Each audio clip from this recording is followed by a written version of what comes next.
Hey everyone, and welcome to Generative Now. I am Michael Mignano. I am a partner at Lightspeed.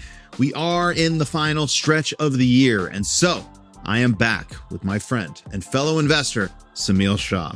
We have another Generative Quarterly conversation where we ask each other if 2024 lived up to our outsized expectations for AI.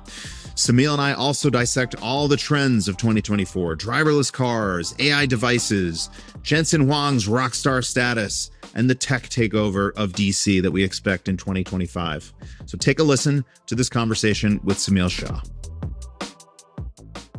Hey, Semil. Mike, how you doing? Doing well. Good to see you. I don't see you all. We talk a lot, but I've never seen this background. So I'm on the move today, out of the home office. How long have you had this office? Oh, it's just a downtown, just recent. It's just downtown. It's very central. It's just an escape hatch. Got it. Yeah. Well, it's been a big year. Obviously, 2024, ton of momentum, continued hype around all things AI. But I think a lot of people, when you really dig in, feel like it was a little bit of a letdown. Like 2023 was the breakout year, right? And then 2024 was a little bit of reality setting in. I don't know. I mean, I think I don't know what people were expecting, or maybe their expectations were too high, but it seemed like there was a lot of technical advancements and a lot of really smart people building in and around AI and continuing to build. And it's sort of up and down the stack. I mean, you see people starting new things that people like us or around us are really excited by, and you see large companies making huge capex investments in it. So it feels like it's just taken over the entire conversation. So from my view, it seems like tech advancement or in and around AI up and down the stack is still moving. If it's a letdown, it may be that some of that could be pricing related or just momentum related, but those things kind of wax and wane, I think. So pricing related, that's actually another thing I want to talk about, like fundraises. But I think progress seemed to stall a little bit. I think a lot of people were expecting GPT-5. I mean, how many times were we hearing, oh, GPT-5 is right around the corner? If you think about how the models sort of act today as opposed to a year ago, I don't know. It doesn't feel that different. Even like some of in the media formats, I mean, I think a lot of people probably just assumed I think folks that we work with and in our industry, this is a good skill because the following skill, they sort of extrapolate very quickly of what can go right. And then they conflate that with it should happen sooner. And I think the reality is that you have to take the good with the bad. I think the good is that people would just assume if you listen to Friedberg on All In Pod, he'll just say you'll be able to just narrate a script and a background and audio and everything and create your own personalized movie and content. And you will be able to do that. The question is when and for how much. And so when you add time and money or compute in this case as a vector, I think people's expectations might just be a little bit out of place. Yeah. Maybe it's we had our minds so blown in 2023, just absolutely blown. And then you start thinking about what's possible and believing that everything you're thinking is possible. And by the way, it probably is. But given the rate of change in 23, maybe it was unrealistic to assume that that rate would continue in 24. I also just think the cost will catch up with people. So I think I view it as all very positive, and people would compare it to iPhone moment and putting a computer in a bunch of people's pockets. I think this is bigger. I'm more of the Peter Thiel sort of what he said I think he said on Rogan. It feels more like the advent of the internet, and potentially bigger in terms of value capture. So I think the question is when and how much will it cost to get there? And I think those are just unclear. When did you start thinking like this is bigger than the iPhone? This is the internet level. Like when did that click for you? Was that this year? Was that last year? I'd say kind of last year and clicking more. I just think of it as like, I'm sure you've talked with Nabil about this, right? This is a horizontal thing. I think Jeff Bezos just talked about this a few weeks ago at the New York Times Deal Book Summit. Um, so yeah, probably about a year of just thinking like the internet connected different people and created networks and created an excuse for different graphs, including e-commerce, et cetera, et cetera, et cetera. This seems much more, even more horizontal, and the ability for like more and more networks of computers rather than just people, and agents working within those networks to do things 24/7. And to go into different fields to pull together research, make research a reality, all those sorts of things that we can pontificate about. Like, to me, it's just a matter of when. Yeah. No, I agree with that. I agree with that as well. Maybe one difference is that the tough part about it, and Teal goes into it on the Rogan podcast from the summer, but like the internet sort of leveled an economic playing field for folks who had access to the internet and could write content into the internet. I think the value captured here may go to like fewer people, and so could be more disruptive economically that way. And so I don't really know what the implications are of that. But I would say like listening to Lex Friedman, Mark Andreessen podcast, or the Teal Joe Rogan podcast, those kind of things, when they talk about AI and value capture, those say pretty solid arguments. I wouldn't take credit myself. Who do you like? Who is the small group of people? Like, is that saying like because it's expensive, because there's like a finite resource that you need to be able to access this stuff, and like who has that resource? Well, you can think about it, right? There's like the chips, the data centers, the energy. Yep. Like people have already started peeling back all the layers of what's needed to go, and so like you can kind of read the tea leaves from the capex expenditures, and so people want it to be there, and it's kind of a railroad time. So people are buying the land, building out the data centers, storing chips, building new chips. Like, so the innovation piece and the economic activity associated with it is fantastic. I mean, it seems like it'd be hard to imagine anything like this in our lifetimes, frankly. Don't you think like we could also get to a place where this stuff is just as accessible as the internet is?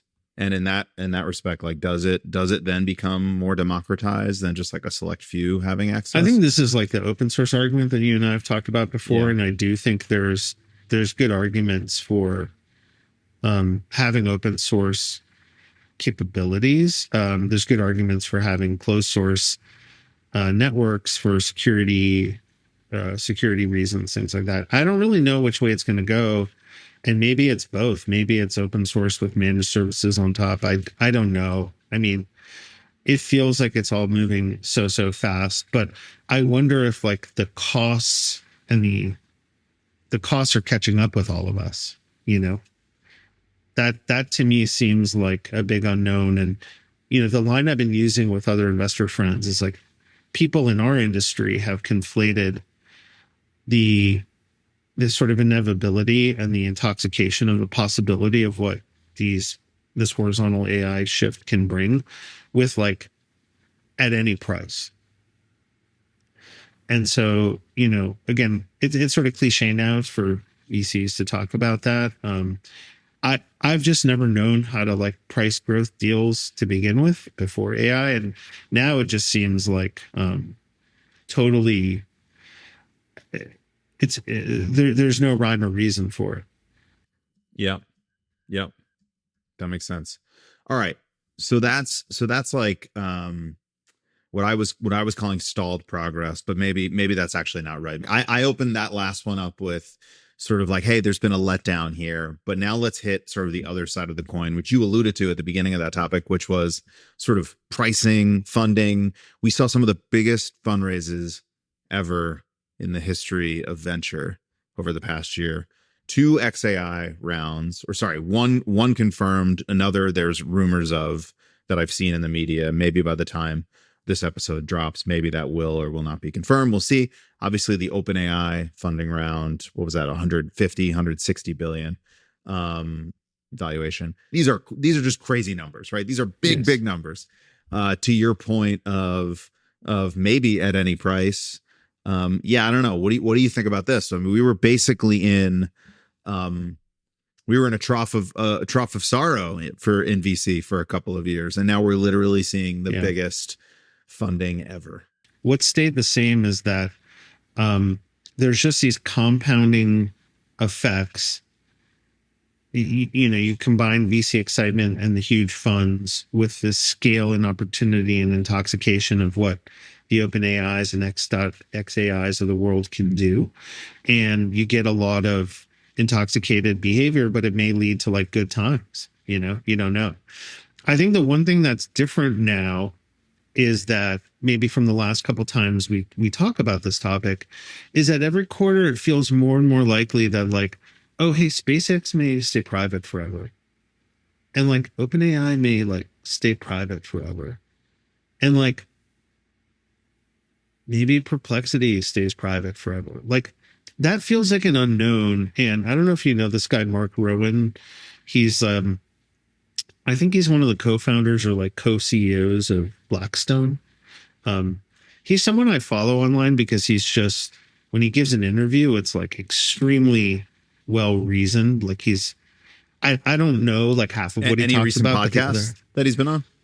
Yeah, I mean, if you search on him on YouTube, I mean, he definitely gives interviews, but he's selective about the interviews, But he was saying, now I'm parroting what he's saying. This is not my own thought, but like he had something that stuck with me, which was, he said for like the last 30-ish years that he's been in the business, the conventional wisdom has been that like, hey, if you're a large investor, public markets are safe and private markets are risky. Okay. And like, that's probably how you and I grew up. His view now is like, that's actually flipped. There's been a realignment where like potentially for long-term large institutional investors, private markets offer more stability and actually public markets are riskier. And I'm watering down his argument, but like, I think what he's saying is that like the intense liquidity and like algorithms running these public market trades distort value versus like, and create a lot of problems. So it's the old Andreessen argument of like, 10 years ago, why would you go public when you're basically you can be beaten down any day or any week by an activist or an algorithm basically. And so now the technology is also there. So like, if you read Matt Levine from Bloomberg, it's basically a solved technology problem that you can run these tenders now and do that. So OpenAI is doing that. So I think that's the one thing that's really changed, which is like, if there's more and more money going into private markets, more and more companies wanting to stay private. This is the 10-decade ago Andreessen argument coming to fruition today. And enough liquidity where like people inside OpenAI, they can leave as like, with 8 figures, before an IPO. It seems like in that chain, it's better for everybody, right? Now, I don't know how many companies will reach that level of demand. That's probably the bottleneck where it's like you have these premium assets. Yeah. What does that do to venture? I mean, I think we're starting to see they have to become multi-strategy, and part of the multi-strategy, quote unquote, is to like rotate in and out of things before IPO. So like the traditional conventional wisdom is, the benchmark model, you join, Mike Mignano starts a company, it's starting to scale, you join at the A, you take 20%, you join the board, you're with Mike and the co-founders for the rest of their journey, you train them to go public, and then, you book a return. Maybe you trade in and out more of these things. A lot harder though, right? To trade in and out, especially if it's not one of those like super premium companies, which you mentioned. Yeah. So then it becomes like, if you go IPO, it'll sort of be like, oh, if you're going IPO, you're actually not one of those top 10 premium companies, right? Okay. Right. Yeah. And I guess in that world, does the bar get lower to IPO? This is out of my zone of competence for sure. But what I've heard from other people, and I always go to the Goldman Sachs annual tech event right before Thanksgiving in Vegas. So this is actually pretty topical because I talked to a bunch of people about these things just to learn. And essentially, like, the way the math has worked, because basically if you're an investment banker the last 3 or 4 years, you haven't had IPO revenue, right? You've had no M&A revenue, right? Right. So it's just super dry. And even before that, the bar used to be like when you had Anchor or I started an venture, can your startup get to 100 million of annual recurring revenue with some growth? That's the bar. And then you could be public. Now it feels like it's 300, 400 million. Yeah. And there's like, technically you can, I think, do a smaller cap listing, but there aren't banks out there willing to do that because it's basically all the banks have gotten really big. Yeah. And then the other thing that I think Friedberg had, I can't remember what episode it was on All In, but Friedberg had a good review of like the Coinbase and Slack listing where like generally there's two types of IPOs. If I'm paraphrasing him, there's ones where you can actually go IPO and also raise capital as part of it. And that has lockup requirements, or you can do these direct listings where you list on an exchange. Yeah. Oh, well, Spotify was. Yeah. Then you would know more than me. And you're not raising capital and everyone's liquid as soon as you hit the exchange. Yep. I think there is still a lockup. I could be wrong, but yeah. Different idea though. Different idea. And so maybe we see more people doing that. I just don't know. Like, I don't know how it changes VC, because if the funds keep getting bigger and these companies start growing faster and there's fewer of them, there'll be a race, flight to quality. And, the current generation of entrepreneurs, I don't mean this pejoratively, like the majority of them, even if they reach scale, like don't know how to take that next step and sort of say, hey, we have to go public, or hey, we have to sell, or hey, can we stay private longer? It's very difficult. Even some of the best CEOs I work with who have scaled to that level still don't know exactly what to do. Yeah. Super interesting. Yeah. I wonder if we'll see more opportunities or options for private companies to seek liquidity or find, or enable investors to sort of like swap in or swap out, like you're saying. I don't know what that looks like. This is not my area of expertise, but that could be super interesting. I mean, SpaceX is probably the HBS case study on that. Yeah. Let's talk about these sort of like AI device flops. There were a lot of like startups this year that tried to bring AI to physical devices. We'll talk about incumbents too, but at least from the startups are these very hyped products, Humane, the Rabbit to a certain extent, a couple other small ones here and there. They all just kind of flopped. I don't know. I don't know if that's necessarily surprising, but that's certain to be a little bit of it seemed to be a little bit of a theme this year. Well, I want to learn from you, because I know you spend a lot of time on this. So like your take will be 100x better than mine. I think that in the consumer device, let's say consumer AI device lane, you're adding a lot of like risk factors already to something that's risky. So it's like, do I want to purchase new hardware? Do I want to connect it to my phone? Do I want to like charge a new thing, and all these sort of things? So like when you add all those layers or barriers into consumer behavior, the benefit has to like 10x outweigh all the work and overhead you have to do. And I'm sure something will pop up. I just don't know what it is. And then the other vector is like, I can't remember if you and I talked about these like Ray-Ban, Meta, you know, that's something I think that's just super interesting. And I use those a lot in the summer. Oh, really?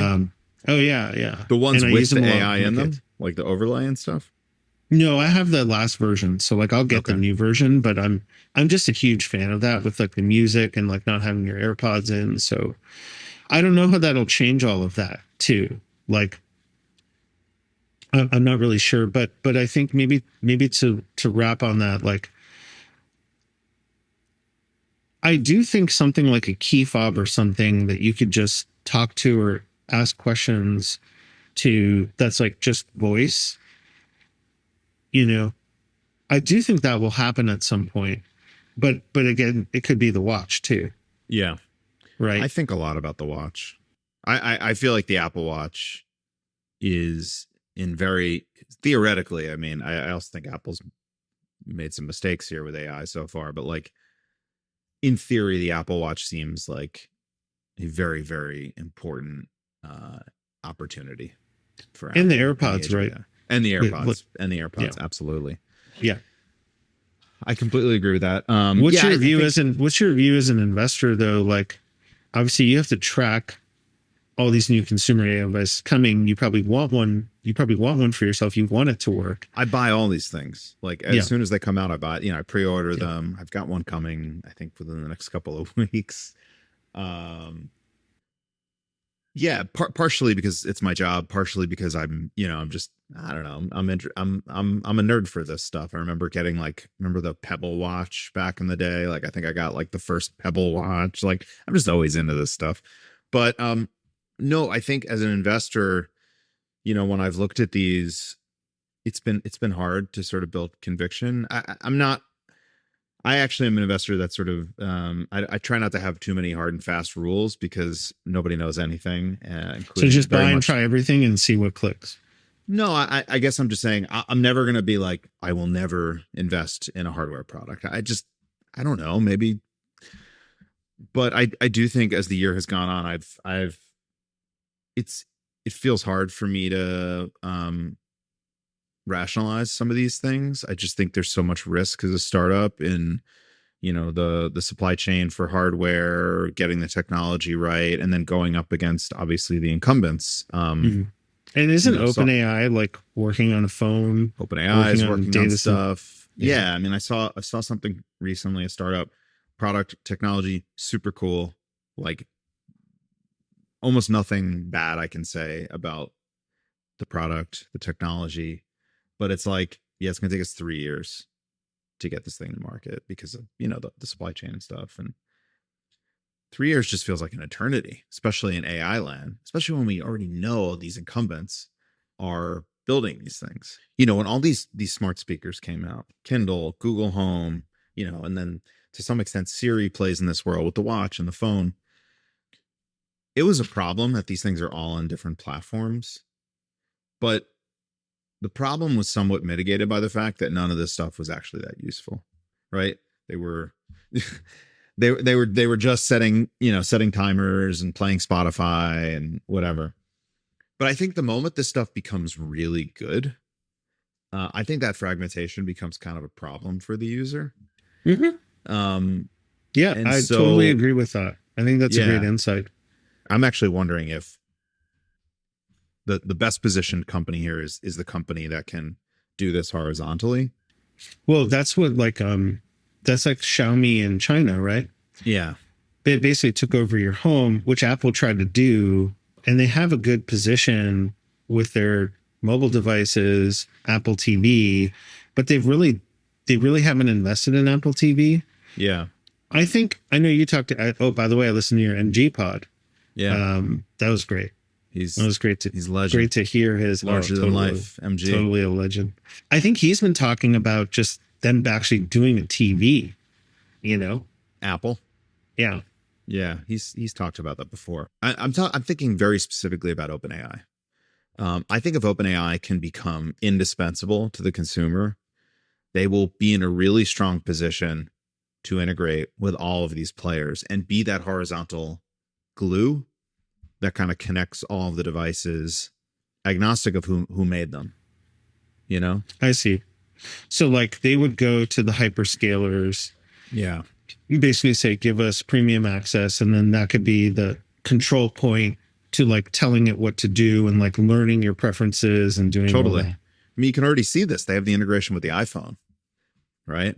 Imagine that makes its way into the HomePod. I don't even know if people still buy that, but like, and they do something similar with Google. I think that's a bit of a long shot because Google obviously has Gemini and they're going to lean really hard into this. But I don't know, if you fast forward 5 years into the future and OpenAI is the dominant AI and sort of voice interface, I don't know, maybe they're in a position where they can do this. This was actually a huge part of Spotify's strategy, and it's fairly well known that Spotify, you know, from very early on, really focused on what they call ubiquity, which is being ubiquitous across all platforms and devices, and being present and being there, and that gave them a big leg up and leverage over, say, Apple Music, which wasn't available on Google devices or in your car or on your smart speaker or on your Google Home or your Alexa, right? So I wonder if OpenAI can do something similar.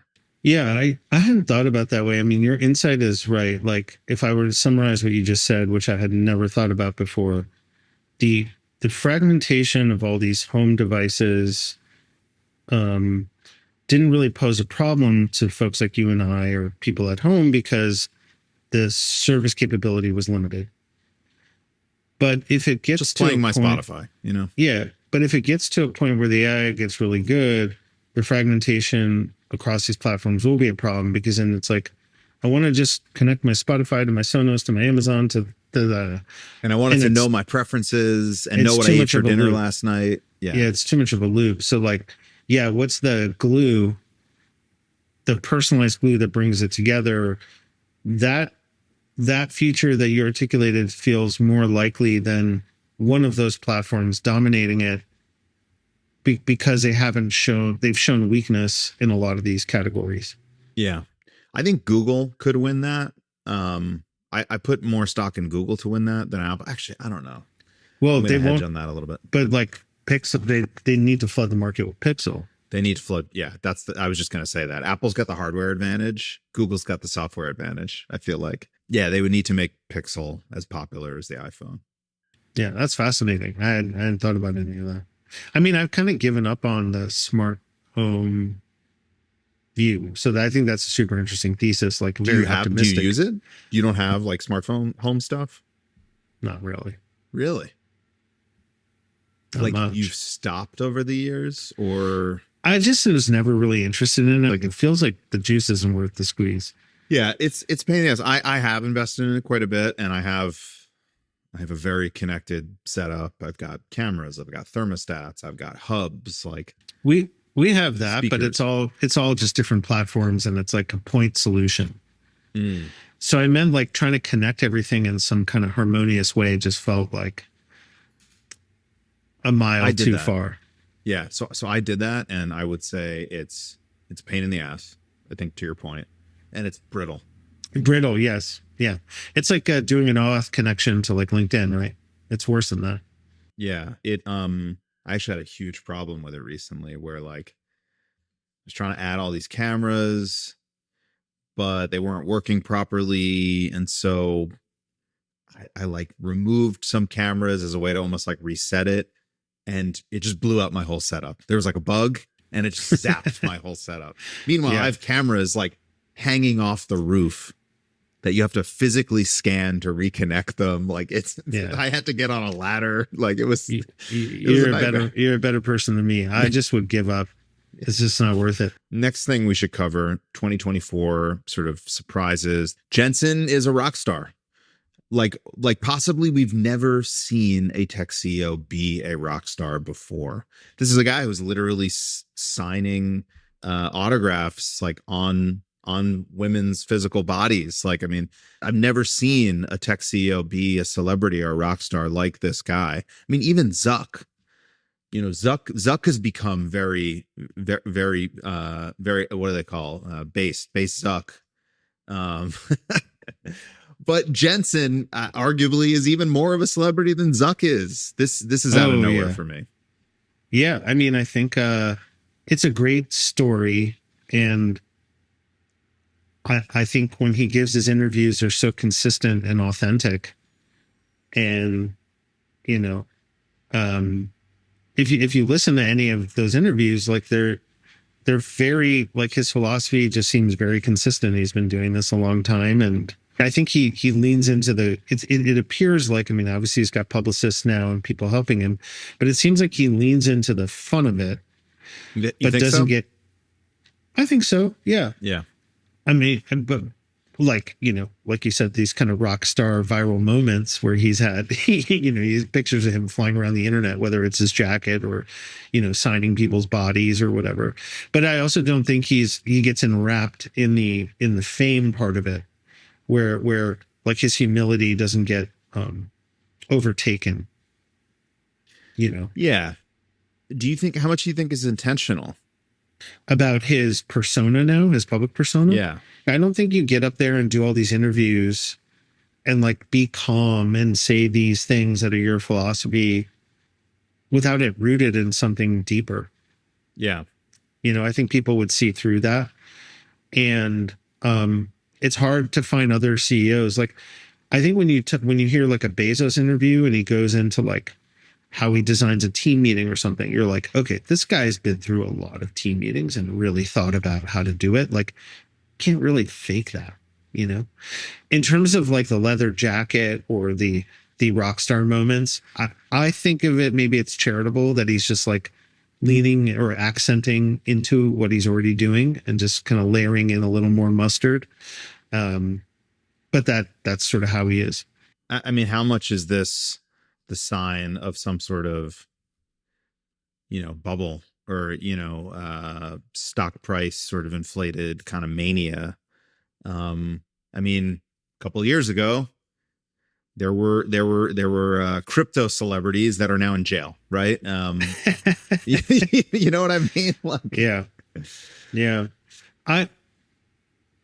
I think because Jensen's been doing this for 30 plus years, like one of my mentors just said, like, he's been very successful, like multiple companies he started, some went public, some were acquired for huge amounts. So he's just been around the block. And so he said he's seen people get obscenely wealthy at different ages. And he says, like, when people get obscenely wealthy when they're really young, they're more likely to be a jerk. But like if someone gets it late 40s, 50s, 60s, they're a little more mature. So I do think some of that is at play here, where it's just like compounding at the end. I also think of Jensen, and again, maybe I'm giving him too much credit, as someone who's like trying to make sure the mailroom guys and the secretaries and the people that work the grounds in NVIDIA like go home with 8 figures. And I think he takes that pretty seriously, given his roots. I also think we may have done a pod like early this summer where like the bloom was coming off the rose of AI just like 6 months ago, a little bit, where people were starting to like slow down and back up, and they just blast the estimates every quarter, so they are the straw that stirs the drink now in terms of this industry. And, if you're thinking about the risk, like, I don't think of it as so much a bubble.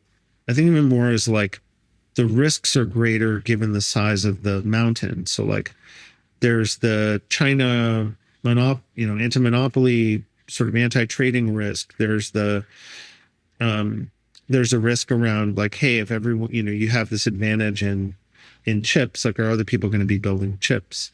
The data center wars, right? Government risk, like maybe they become so big and powerful that the government sets eyes on them. Like, that's how I'd be thinking about it. But the chips part feels far away. The China stuff is not qualified to opine on. I don't know how that will work. I don't see the government going after NVIDIA because I think we're past that era now. I think people want to let this stuff loose, and if one company becomes a $10 trillion company, so be it. right? Amazon will be a $10 trillion company. Um, Nvidia probably will become a $10 trillion company. Google will probably be a $10 trillion company. So that's the trajectory we're on, where the overall, the flood of money around the world is coming here. Markets have basically survived into a soft landing. Like 2-3 years ago, we wouldn't be talking about all this stuff. We were thinking the world economic engine would die. And then basically, we're entering, I think people, after a number of years of like regulatory crackdown, are sort of, the gloves are off now. And so it just feels like there's going to be a lot of room to run. So it may be a new kind of bubble. I don't know. But that's where fortunes are made. Good opportunity to transition to a little bit on the politics side. Trump won. We don't need to necessarily get into whether or not that was or wasn't a surprise, or like, we don't need to get in like personal politics, but maybe sort of the implication of that on kind of tech and the tech takeover of Washington, D.C. Was this a surprise? And by the way, obviously lots of people from our industry now moving into VC. We've got David Sachs, new AI czar. We've got, other folks from the industry moving in. Congrats to all of them. But yeah, was this a surprise to you, this sort of tech takeover of DC? And what do you think we have to look forward to? I would characterize it a little bit different. I don't think of it as like a tech takeover. I just think of it as like a reorientation around how the government, from the viewpoint of the United States government, their stance towards enabling, supporting, accelerating technologies, both for the domestic economy and increased opportunities for folks, and also internationally as a competitive advantage and security posture. Okay. So it feels pretty clear and like an apolitical statement almost to say that like that has changed, felt like it's changed 180. And I think that it has unleashed a lot of enthusiasm around tech from when before it was sort of like, I don't know what the right word is, but like gun shy, not really sure how to interact with the government. So will there be negative effects of this shift? I'm sure, unintended consequences, but like overall, it seems very positive for the economy. It seems really positive for proliferation of technologies. Again, some of those could have, in the short term, adverse effects like robots and AI and labor force stuff, or call centers, et cetera, or crypto, right? Who knows?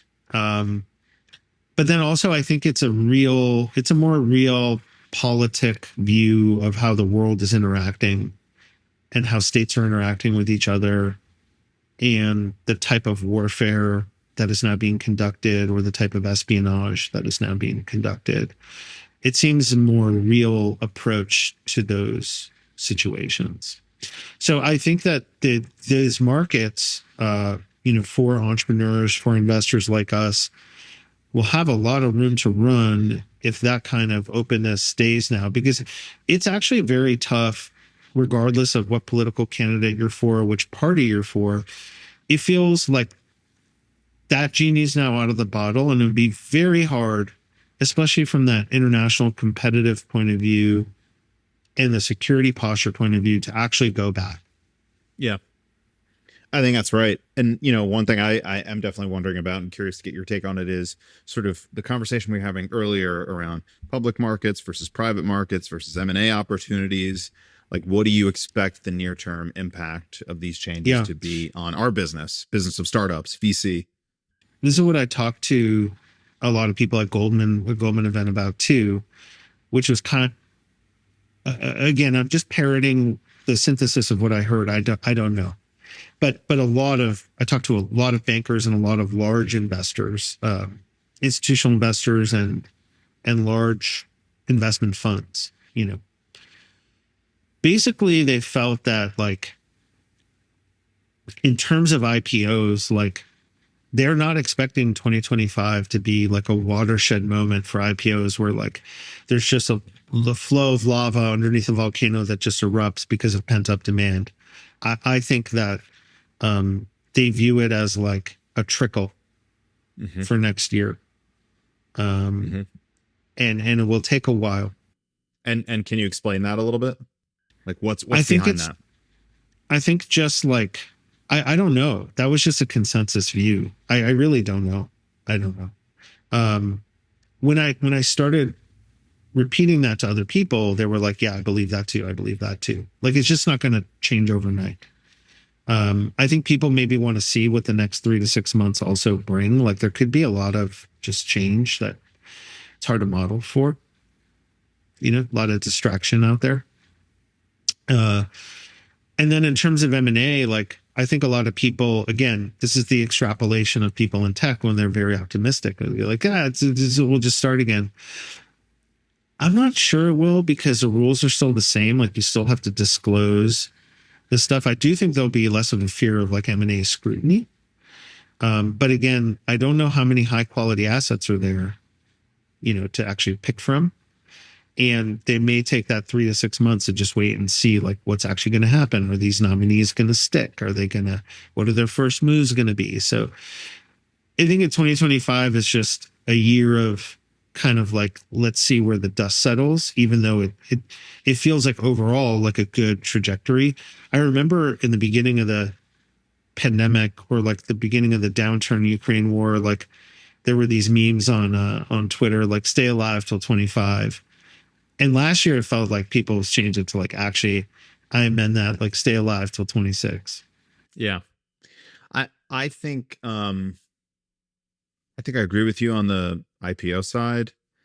M&A, I'm a little more optimistic for. If it turns out that, there is a regime change, which it seems like there's going to be. And if that regime is more friendly to M&A, my guess is, and maybe your point is like, we have to see proof of that.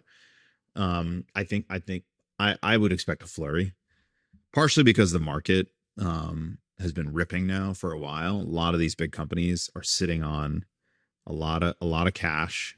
Well, there's a couple of things there. Like I want what you're saying to happen. The part I wonder about is how many things do people actually want to buy? Yeah, I think they want to buy. That's my gut based on just, I don't know, people I've talked in some bigger companies. I think they want to buy. I think they kind of always want to buy. It helps them move faster.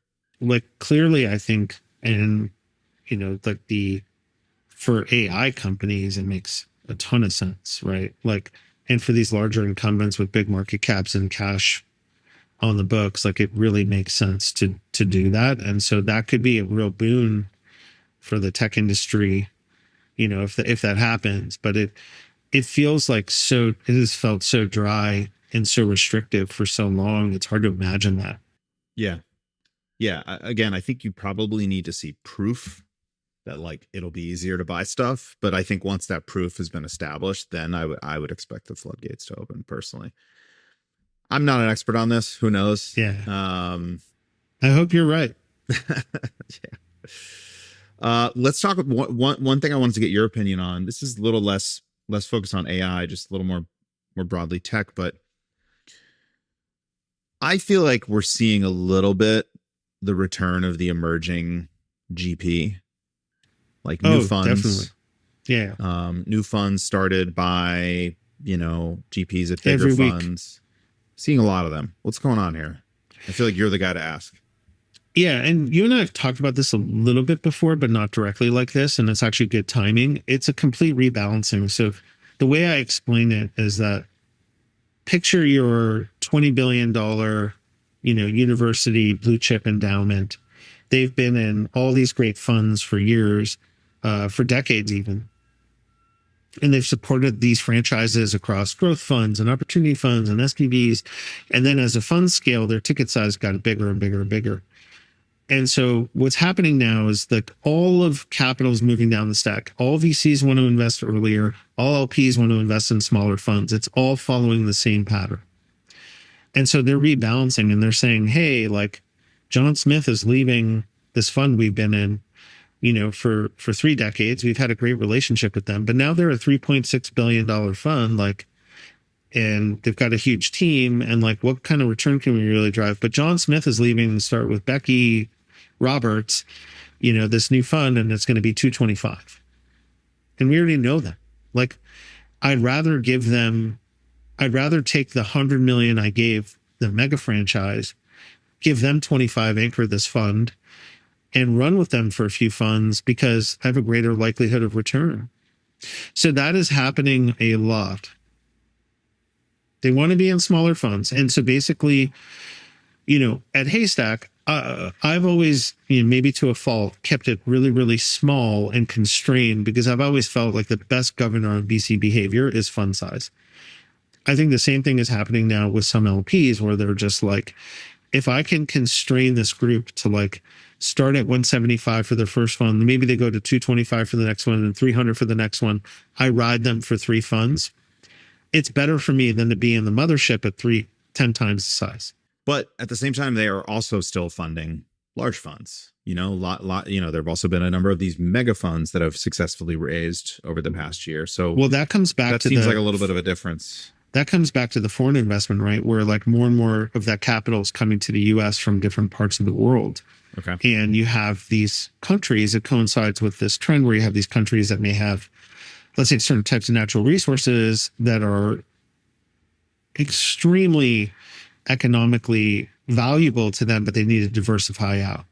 So it's happening at that time, But are the endowments that would normally invest in the mega funds, are they literally moving their capital, or are they? Yes, they have been for years. They have been for years. I mean, they'll stay with some, but they're pulling out of the bigger funds. I mean, increasingly. Wow. Yes. Interesting. Mm-hmm. Yeah. I also imagine they're probably consolidating towards the winners in that class, right? Whereas they previously did a bunch of them. Maybe now they concentrate that position. And I think now what they're doing is like, it's mainly focused in the Bay Area. Like my text and phone is off the hook with LPs asking me, hey, I heard this person's leaving. Hey, can you introduce me to this person? They're leaving, right? So I become this conduit to all these people. And it's no problem right now for people spinning out of funds, especially brand name funds, to raise $50, $100 million. No problem. Interesting. Yeah. Do you expect that'll continue in 25? Yes. Yeah. So yeah, that was something that was a little surprising to me. Sounds like not at all surprising you. It's been going on. Yeah, this is a famous like Fred Wilson line where he said like there's always these gaps in venture. So like, you've been now in venture over 2 years. You see like the traditional Series A funds have scaled to billion, 2 billion, 3 billion plus. A 7 on 35A, we could call it a C today, or it's not as interesting to move that amount of money, or there's not enough meat on the bone for these larger funds to invest. So who's going to invest that round? It's these people spinning out. So they're, what Fred would say is like, there's a gap. Usually the gap lasts about 2 years, but people always fill the gap. So right now that gap is open. People are filling that gap. So you'll see a lot of funds saying, we'll do a seed and Series A fund. We'll raise 250, 300 million. And if you're an LP that's been held hostage in a $3 to $6 million fund, and you feel like that's a burning building, writing that new fund a $30 million check is easy. Yeah. Especially if you know that. Yeah. Super interesting. Okay. Let's move on. We have a couple other things to get to. One of the things I wanted to talk about is, and this has been in some ways talked about to death on podcasts and media. No, not Juan Soto. I would love to talk about Juan Soto. We have to end on that. Okay. It feels like there's a renewed popularity of podcasts. Renewed content. I feel like it was a podcast year inflection. Well, so, okay. I think that actually is right. I agree with you. I think maybe if I could sort of modify my explanation, I actually feel like a few years ago we hit peak podcast, and everyone's like, "That's it, it's over, we've reached the top of the mountain." And then this year happened, and I feel like we just went further. And now it seems, again, I know everyone's talked about like the podcast election, but now this almost feels like the true moment of disruption for traditional media as a result of YouTube shows, talk shows on YouTube, podcasts on both YouTube and Spotify. And there's some really cool, like new and interesting formats coming out. I'll shout out one in a bit that I think is super interesting. Yeah. What are your thoughts on this? I mean, I agree with everything you said. Like, I have no notes. Like, it is a juggernaut. I mean, when you combine the ease of background audio and AirPods, when you combine the power of search and YouTube and the algorithm and the recommendation system they have, the fact that like you and I can just record a Zoom conversation every week and publish it, and like thousands of people would listen to it. It just shows that like people have this idle time and they want to connect or stalk or listen to different people. The straw that's stirring this drink is YouTube. And if YouTube wasn't in this juggernaut position, I don't know if we'd be saying all this. Right? Because YouTube is like the container where everything goes, and then everything is kind of clipped and parceled out from there into different networks and brings people in. And so I think that is like beyond a point of no return, and also like easier to access. Like, even I'm sure your kids, it's easier for them to search on YouTube and listen to a young creator than to find something on linear TV. They don't even know how to do that. Yeah. It is super funny when like you're in, maybe it's the same with your kids. Like if I'm in like a hotel room with my kids and we put on TV, they don't understand the channels. They just they think it's such a foreign concept. Yeah. It's really funny actually.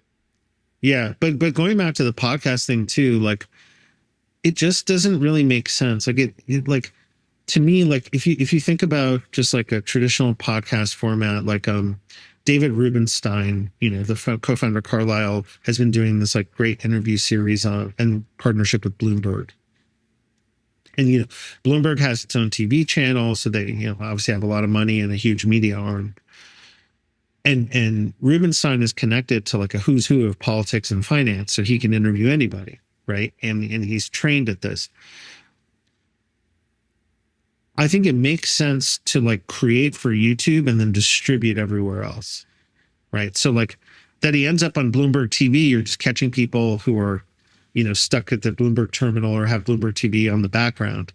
But really it's more of like, can you create a direct connection with your audience and have them trust you? Like I think Lex Friedman has done one of the best jobs of this, where and I'm sure there are others, but like he's basically trained his audience to be like, hey, if you're anywhere interested in this topic or this person, like this will be a good experience for you. And it's very hard to imagine getting that anywhere else. One of the things that I have found exciting about it is you're starting to see like these new formats emerge because people realize the distribution that they have. And whereas I think in the beginning, people were just sort of all following the same format. Now you're starting to see people experiment a bit more. I think there's like some big, what's the big comedy podcast you send me clips from sometimes where it's like a live talk show. There's a bunch of people on stage. It's super popular. I probably should know it. Tony Hinchcliffe. Tony Hinchcliffe. Like that's a new format, I think. Kill Tony. The one that I've been really excited about is this thing, Technology Brothers. Have you seen this? No, you need to send me the clips. I didn't know what it was.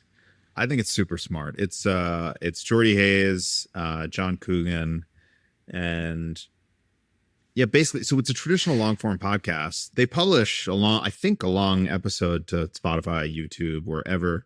But where I see it and where I expect most of the people who see it, is just in clips on Twitter.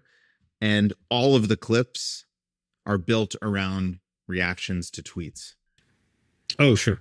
So all it is tweet reactions, which is genius because it's just like a never ending supply of content inspiration. Like they'll never run out of stuff to talk about. Right. Yeah. And secondly, every time they do a clip, there's like this built-in growth mechanic where they tag the tweet, tag the person they're talking about. Right. Yes. And people are excited to be like featured on the show. Right. This, I always remember this line from Keith Raboy when Quora came out and people were wondering like, why is Quora interesting? And he said, he's like, facts aren't interesting. It's a judgment on top of facts. So if you think about it, the judgment layer on top of a tweet, like the tweet is a fact, that person tweeted it. But like the reaction or the judgment of it is actually what people are most interested in. It's probably why you and I and other friends, we share links to tweets in our private chats, right? Because the judgment and conversation from it and proof of the public thing. I also think that format reminds me of like something in TikTok and Instagram where you see people do these reaction videos where they'll transpose their face on top of the content as a reaction. So I do think people like reactions. Maybe that's the comment section of a podcast, right? Where it becomes more interesting than the original content itself or like the remix of it. Yeah. I think you're going to see a lot more people doing this on podcasts specifically. I think you're totally right about TikTok and Instagram. Like, but I think we're going to see this more in podcast form. I wouldn't be surprised if there were a bunch of podcasts, people talking about tweets over the next year. Yeah. It's free content. It's free content. Also, it's the first time, obviously podcasts in general, I feel like for a while have been sort of optimized for clips and social sharing. But this is the first one where I feel like actually the first class citizen in terms of the format for this show is Twitter, like is the clips. It's not the long form. I've actually never even listened to the long form of the show. I only see the clips and I look forward to the clips. Also, these guys are just good. They have like they just like a good aesthetic, sense of humor. Is it just like snark or is it like it's snark, but it's also like I get a sense of self-deprecation. Like they're aware that they're being very kind of on the nose. Like the show is called Technology Brothers, right? Tech Bros. Right. Tech Bros. So yeah, it's self-aware, I think is the point. So that's been a fun one for me. Yeah. No, I've always wondered about that too. Like, is it better to just do your clips as like short form pieces, or is it better to like record a bunch and then clip out the good parts? I don't really know. I tend to be more of like the purist of like you have a conversation, people listen to the whole conversation, but we live in a clip culture. Yeah, exactly. They're leaning into that. We got a few minutes. Juan Soto. I mean, this will be irrelevant to congratulations. Thank you. Yeah, it's one of the few times in my life I feel proud to be a Mets fan. This will be irrelevant to 99% of the listeners, but yeah, I mean, that was a big moment. Actually, this is a technology moment, and I'll explain why. So if you are a Mets fan or a Yankees fan or a baseball fan, you were aware that this Juan Soto free agent signing was the biggest moment of the offseason. And I have never seen so many baseball fans just be constantly refreshing Twitter to find out the news. People were glued to Twitter on this like it was the election. It was crazy. And I was doing this, but I also know a bunch of other people doing this, just constantly searching for any hint or insight about where he might go. Is he going to go to the Yankees? Is he going to go to the Mets? You saw Polymarket screenshots being blasted across Twitter constantly. It actually was a tech moment. It was pretty fascinating. I just don't think we'll see in baseball a free agent signing like that. I mean, for a generation, if not longer. I don't think. Well, one, he's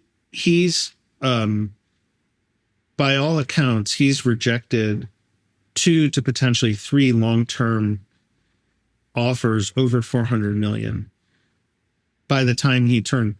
Yeah, he had done this before he turned 26. So he was waiting and waiting and waiting and betting on himself till till he had true free agency, right?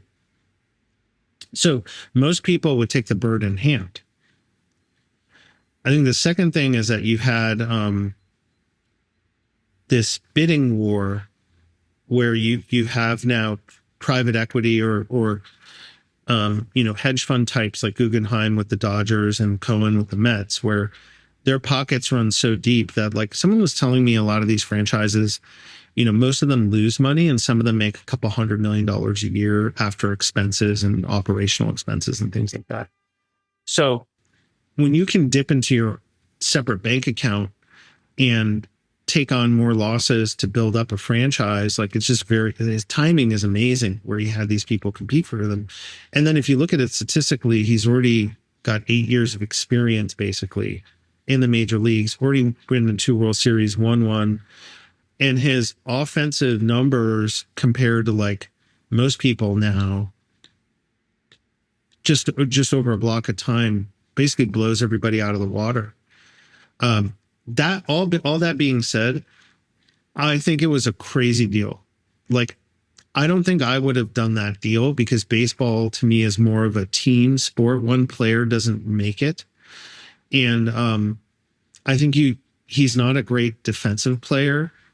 Or maybe he could be, it just doesn't try, who knows. And so to me, baseball is one of these sports where, like, these mega deals don't really make sense. But they never have. Like, this one doesn't, but neither did Judges. Neither did Pujols, the Pujols deal from 10 years ago or whatever. Like, they haven't made sense in a long time. Yeah, I just wouldn't do them. I would invest in younger players, shorter contracts. And yes, like, maybe you splurge on a star here or there. And, like, I just think you're paying him for, like, 5 to 7 years of service. Yeah. Yeah, totally. 100%. And, like, we really don't have any leverage over his performance. There's a great interview with Steve Cohen. I think it was done a while ago. I would, if anyone's interested in what we're talking about right now, I would encourage you to check it out. And Semil, I would definitely encourage you to check it out, where he gets interviewed about his motivations for owning the Mets and buying the Mets and how he thinks about spending. And he admits in the podcast that he views it as a form of charity. It is a public service to Mets which is fans. great. Which is great. Which is great. And I mean, if he's got that passion and, like, it's a market and he wanted the asset and, like, let's go. I also think Juan Soto, like, may not recognize, like, the scrutiny on him to perform will be it'll be immense. Extreme. Yeah. And he'll have his down years. But when he's having his up years, he will be treated like a king. Oh yeah. Yeah. Just look at Lindor. Look at Francisco Lindor over the past year. Yeah. I mean, that guy is now an all-time great Met because of one season. Yes. It's exciting. I mean, I think it is a seismic event in New York baseball for sure. Yeah. All right, sir. All right, always man. fun. Happy holidays. Happy holidays. We'll do this again in a few months. All right, sir. All right. Take care. Thank you so much for listening to Generative Now. If you liked what you heard, please do us a favor and rate and review the podcast on Spotify and YouTube and Apple Podcasts. That really does help. And of course, subscribe. That is also very helpful if you want to know when we drop new episodes. If you want to learn more, follow Lightspeed at Lightspeed VP on YouTube, X, or LinkedIn. Generative Now is produced by Lightspeed in partnership with Pod People. I am Michael Mignano, and we will be back in 2025 with new episodes. See you then.